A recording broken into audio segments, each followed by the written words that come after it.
Time యూపీఎస్సీకి tuitions only in Tirumala IAS institute Chaitanyapuri. Call చేసి ఇప్పుడే జాయిన్ అవ్వండి. ముఖ్యమంత్రి శ్రీ నారా చంద్రబాబు నాయుడు గారి సూచనలకు అనుగుణంగా శాఖల వారీ కేటాయింపులను గౌరవ సభ ముందు ప్రతిపాదిస్తున్నాను.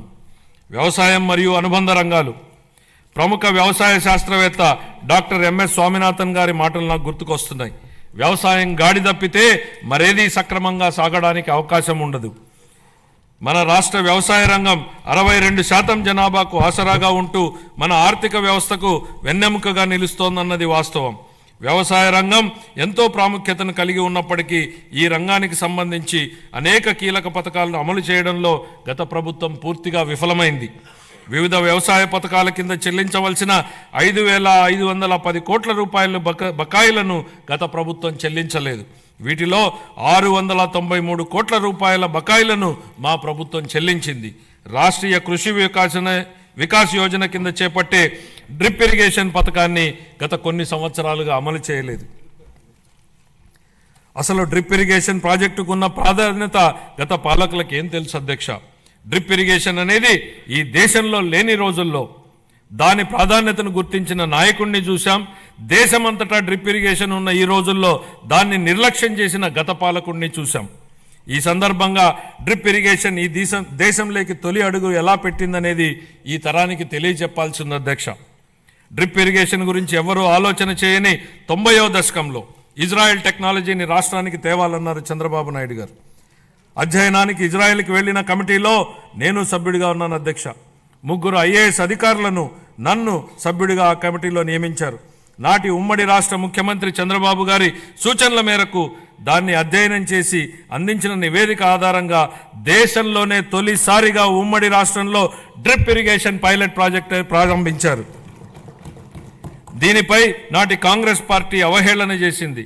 ఆ తర్వాత డ్రిప్ ఇరిగేషన్పై జాతీయ స్థాయిలో వేసిన టాస్క్ ఫోర్స్కు ఆయనే నేతృత్వం వహించారు. ఇవాళ డ్రిప్ లేని రాష్ట్రం లేదు, డ్రిప్ లేని పొలం లేదు. What Chandrababu Naidu thinks today the nation thinks tomorrow అనడానికి ఇంతకన్నా ఏం నిదర్శనం కావాలని అడుగుతున్నా అధ్యక్ష.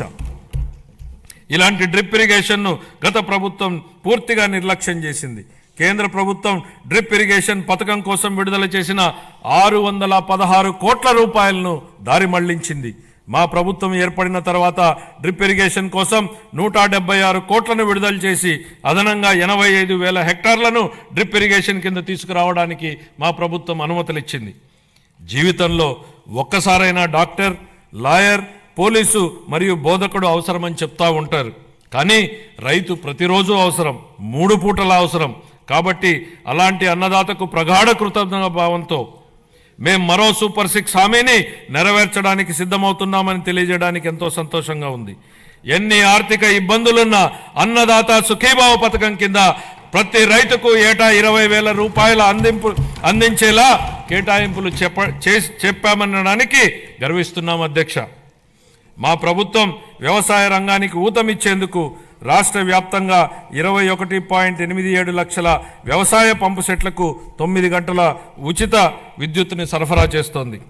చేపల వేట నిషేధ కాలంలో మత్స్యకారులకు అందించే ఆర్థిక సహాయాన్ని 10,000 రూపాయల నుండి 20,000 రూపాయలకు రెట్టింపు చేస్తామనే మేనిఫెస్టోలోని మరొక హామీని నెరవేర్చడానికి తగిన కేటాయింపులు చేశామని సంతోషంగా ప్రకటిస్తున్నాం.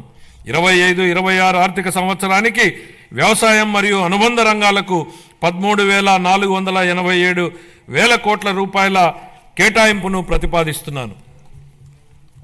పౌర సరఫరాల శాఖ. కాలే కడుపుకు పట్టెడన్నం పెట్టడమే మా సిద్ధాంతం అని చెప్పిన శ్రీ నందమూరి తారక రామారావు గారు దాన్ని నిజం చేసే దిశగా 94లో సంవత్సరంలో 2 రూపాయలకే కిలో బియ్యం పథకం ప్రవేశపెట్టారు. దేశం మొత్తం ఈ నమూనానే అనుకరించింది. మన రాష్ట్రంలో ప్రారంభమైన ఈ పథకం 3 దశాబ్దాల తర్వాత జాతీయ ఆహార భద్రతా చట్టం 2013 రూపకల్పనకు ఆధారమైంది. ప్రజా పంపిణీ వ్యవస్థ ద్వారా పేదలకు నాణ్యమైన బియ్యాన్ని మా ప్రభుత్వం సరఫరా చేస్తోంది.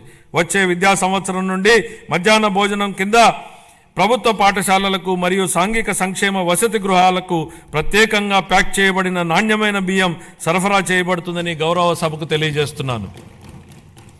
గత ప్రభుత్వం నిర్లక్ష్యం చేసిన ధాన్య సేకరణ ప్రక్రియను మా ప్రభుత్వం మెరుగుపరిచింది.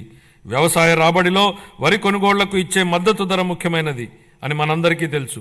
2024 ఖరీఫ్ కాలానికి గాను 5.50 లక్షల మంది రైతులకు 32.7 లక్షల మెట్రిక్ టన్నుల ధాన్యం కొనుగోళ్లకు గాను మా ప్రభుత్వం 7,564 కోట్ల రూపాయలను 48 గంటల్లోనే చెల్లించడం జరిగిందని గౌరవ సభకు తెలియజేస్తున్నాను.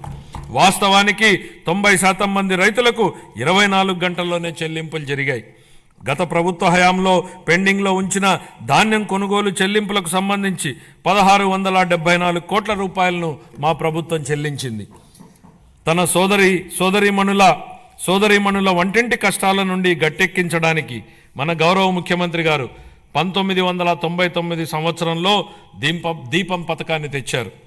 ఆ పథకం సాంప్రదాయ కట్టెల పొయ్యి వాడకం నుండి ఎల్పిజి సిలిండర్ల వాడకం వైపుకు పేద మహిళలు మారడానికి దోహదం చేసింది. మహిళలు మహారాణులు అనే విశ్వాసంతో మా ప్రభుత్వం ఆ వారసత్వాన్ని నేడు కొనసాగిస్తూ దీపం 2.0 పథకాన్ని ప్రారంభించింది. ఈ పథకం కింద 90.1 లక్షల మందికి అర్హులైన లబ్ధిదారులకు సంవత్సరానికి 3 ఎల్పిజి సిలిండర్లను మా ప్రభుత్వం ఉచితంగా అందిస్తోంది. 1999 సంవత్సరంలో దీపం పథకాన్ని తెచ్చారు. 48 గంటల్లోనే చెల్లించడం జరిగిందని గౌరవ సభకు తెలియజేస్తున్నాను. వాస్తవానికి